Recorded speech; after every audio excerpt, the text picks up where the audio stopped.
अस्सलामुअलैकुम वरहमतुल्लाहि वबरकातुहू। जनाब बाबूभाई सोपारीवाला गर्ल्स प्राइमरी स्कूल ધોરણ 6 વિષય સામાજિક વિજ્ઞાન।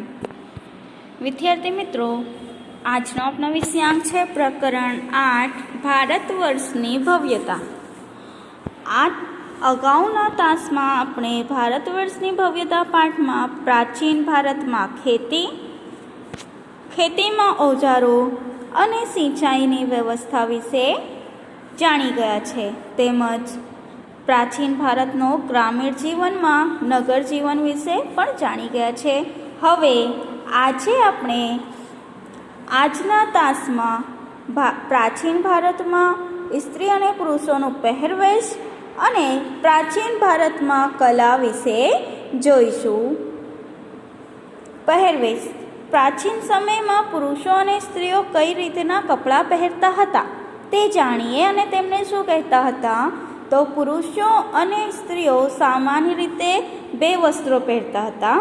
શરીરના નીચેના ભાગનું વસ્ત્ર નીવી અને ઉપરના ભાગનું વસ્ત્ર વાસ કહેવાતું। તે લોકો શરીરના નીચેના ભાગમાં વસ્ત્ર પહેરતા હતા તે વસ્ત્રને નીવી શું કહેવાતું? નીવી। અને ઉપરના ભાગમાં જે વસ્ત્ર પહેરતા હતા તે વસ્ત્રને વાસ કહેવાતું હતું। ક્યારેક તે લોકો ઉપરના વસ્ત્ર ઉપર દુપટ્ટા જેવું પણ લેતા હતા અને તેને શું કહેવાતું? તો અધિવાસ।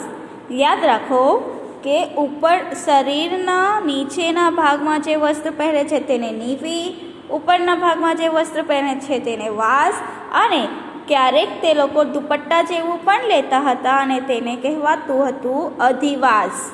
અધિવાસ પણ લપેટતા હતા। આગળ જોઈએ પ્રાચીન ભારતમાં કલા। પ્રાચીન ભારતની કલાને બે ભાગમાં વહેંચવામાં આવ્યું છે। કેટલા ભાગમાં?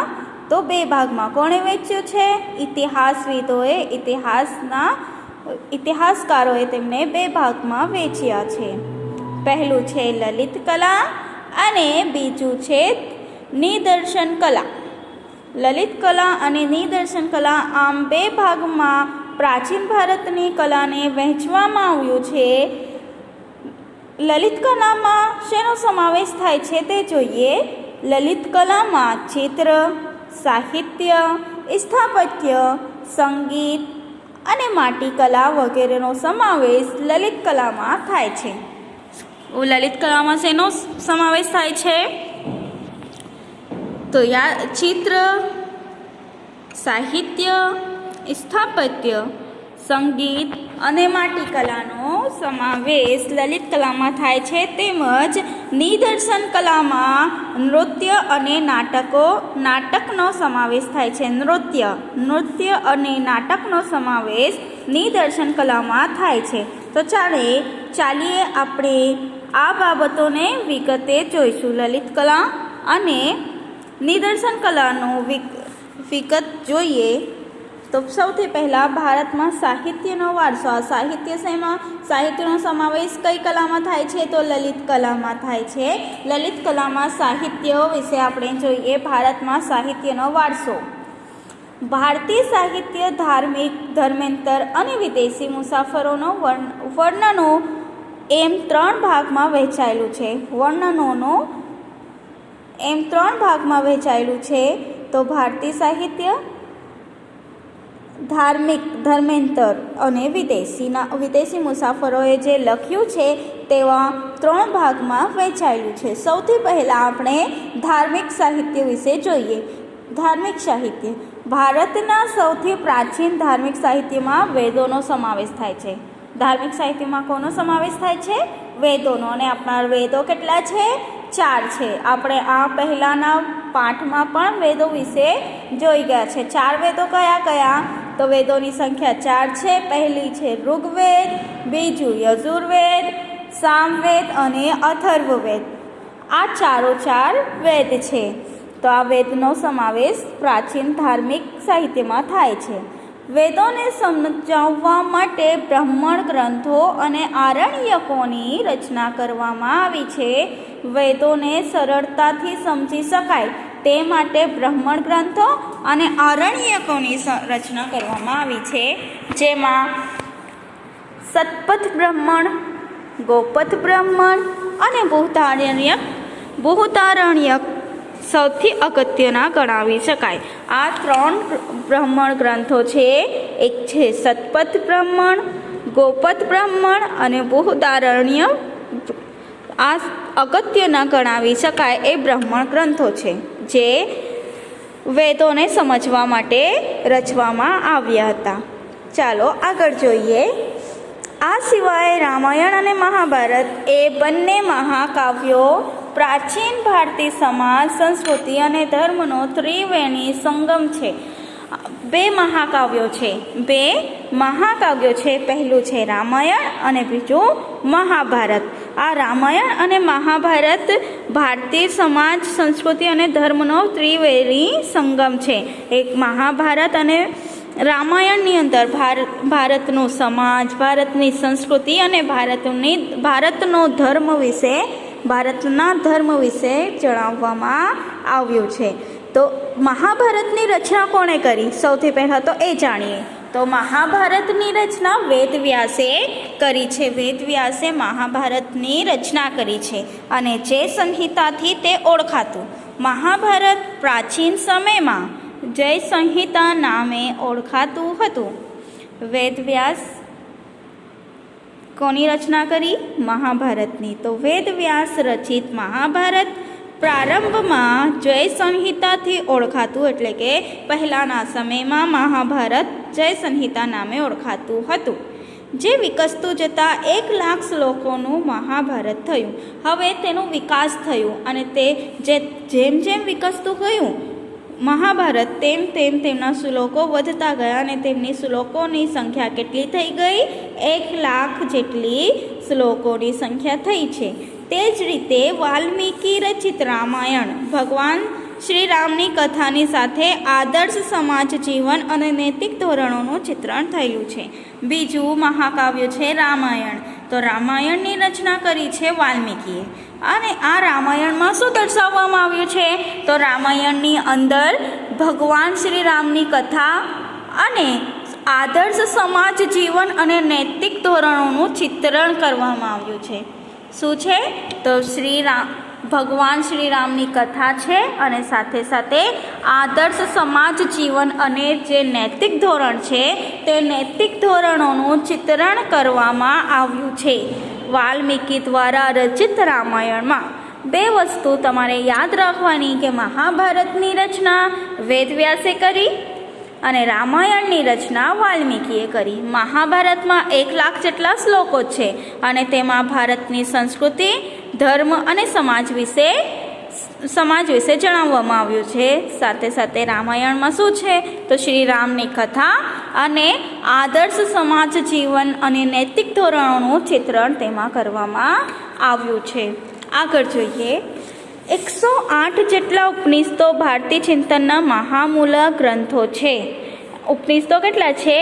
108 જેટલા ઉપનિષદો ભારતીય ચિંતનના મહામૂળ ગ્રંથો છે. કઠ, કેન, પ્રશ્ન, મુંડક, માંડુક્ય, ઈશાવાસ્યમ અને છાંદોગ્ય ઉપનિષદો ભારતના તત્વજ્ઞાનના મહાન ગ્રંથો છે. તત્વજ્ઞાનના મહાન ગ્રંથો કયા કયા? તો કઠ, કેન, પ્રશ્ન, મુંડક, માંડુક્ય, ઈશાવાસ્યમ અને છાંદોગ્ય ઉપનિષદો ભારતના તત્વજ્ઞાનના ગ્રંથો છે. અને 108 જેટલા ઉપનિષદ ગ્રંથો પણ છે. વિદ્યાર્થી મિત્રો, પુરાણોની સંખ્યા 18 જેટલી છે. પુરાણો કેટલા છે? 18. અને ઉપનિષદો 108. યાદ રાખજો, 108 ઉપનિષદો છે અને 18 જેટલી સંખ્યામાં પુરાણો મળી આવ્યા છે, જેમાં વિષ્ણુ પુરાણ, ગરુડ પુરાણ, વાયુ પુરાણ અને મત્સ્ય પુરાણ તેમજ ભાગવત વિશિષ્ટ ગ્રંથો તરીકે ખ્યાત થયા છે. આગળ જોઈએ બૌદ્ધ ગ્રંથો વિશે. આ થયા હિન્દુ ગ્રંથો વિશે. હિન્દુ સાહિત્યમાં હવે બૌદ્ધ ગ્રંથોમાં શેનો સમાવેશ થાય છે? અને જૈન ધર્મમાં. તો બૌદ્ધ અને જૈન ધર્મના મહાન ગ્રંથોમાંથી આપણને સમાજ જીવન અને ધર્મની માહિતી મળે છે. આગળ પણ આપણે જોઈ ગયા છે ગૌતમ બુદ્ધમાં કે બૌદ્ધ ગ્રંથોમાંથી આપણને તે સમયના સમાજ જીવનની અને તે સમયના ધર્મની માહિતી મળે છે. બૌદ્ધ અને જૈન ધર્મના મહાન ગ્રંથોમાંથી આપણને સમાજ જીવન અને ધર્મની માહિતી મળે છે. બૌદ્ધ ધર્મના મૂળ ગ્રંથો છે ત્રિપિટક, જેને કહેવાય છે ત્રિપિટક. તે ત્રણ પિટકોનો સંગમ છે, તેથી તેને કહેવાય છે ત્રિપિટક. પહેલું છે સુત્ત પિટક, જેને સૂત્ર પિટક પણ કહેવાય. બીજું છે વિનય પિટક અને ત્રીજું છે અભિધમ પિટક. સુત્ત પિટક, વિનય પિટક અને અભિધમ પિટક આ ત્રણ બૌદ્ધ ગ્રંથો છે. તેમાંથી બૌદ્ધ ધર્મની માહિતી મળે છે. તેનો સમાવેશ થાય છે બૌદ્ધ ગ્રંથોમાં. આ સિવાય જાતક કથાઓ, દીધ નિકાય, અંગુત્તર નિકાય અને મજ્જિમ નિકાય અગત્યના ગ્રંથો છે. આ પણ બૌદ્ધ ધર્મના જ ગ્રંથો છે. જાતક કથાઓ, દીધ નિકાય, અંગુત્તર નિકાય અને મજ્જિમ નિકાય આ પણ અગત્યના બૌદ્ધ ગ્રંથો છે. નાગસેનનું મિલિંદ પાનહો, પ્રશ્નો અને આર્ય મંજીષી શ્રી મૂલકલ્પ અગત્યના બૌદ્ધ ગ્રંથો છે. આ આપણે બૌદ્ધ ગ્રંથો વિશે જોઈ રહ્યા છે વિદ્યાર્થી મિત્રો. આ બધા બૌદ્ધ ગ્રંથો છે. તેમજ તિબ્બત ભાષામાં બૌદ્ધ ગ્રંથની કઝાર અને તંજર બે સંહિતા પ્રસિદ્ધ છે. તિબ્બત ભાષામાં પણ બૌદ્ધ ગ્રંથની કઝાર અને તંજર આમ બે નામની સંહિતા પ્રસિદ્ધ છે. જાતક કથાઓ, દીધ નિકાય, મજ્જિમ નિકાય પણ બૌદ્ધ ગ્રંથો છે. આ ઉપરાંત બૃહદ કથા, હરિવંશ પુરાણ, વાસુદેવ હિડી, સિદ્ધહેમ શબ્દાનુશાસન, દ્રાશ્રય અને કાર્તિક કૌમુદી પણ બૌદ્ધ ગ્રંથોના મુખ્ય છે. હવે આપણે આ બૌદ્ધ ગ્રંથો વિશે જોઈ ગયા. જૈન ગ્રંથો વિશે જોઈએ. જૈન ગ્રંથોને આગમ ગ્રંથો પણ કહેવામાં આવે છે. આવા આગમ ગ્રંથોની સંખ્યા કેટલી છે વિદ્યાર્થી મિત્રો? 12 છે. જૈન ધર્મનું પ્રાચીન સાહિત્ય 14 પર્વ અને 12 અંગમાં વહેંચાયેલું છે. જૈન ધર્મમાં જે ગ્રંથો છે તેને આગમ ગ્રંથો પણ કહેવામાં આવે છે. આવા આગમ ગ્રંથોની સંખ્યા કેટલી છે? 12 છે. કેટલી છે વિદ્યાર્થી મિત્રો? 12 છે. જૈન ધર્મનું પ્રાચીન સાહિત્ય 14 પર્વ અને 12 અંગમાં વહેંચવામાં આવેલું છે.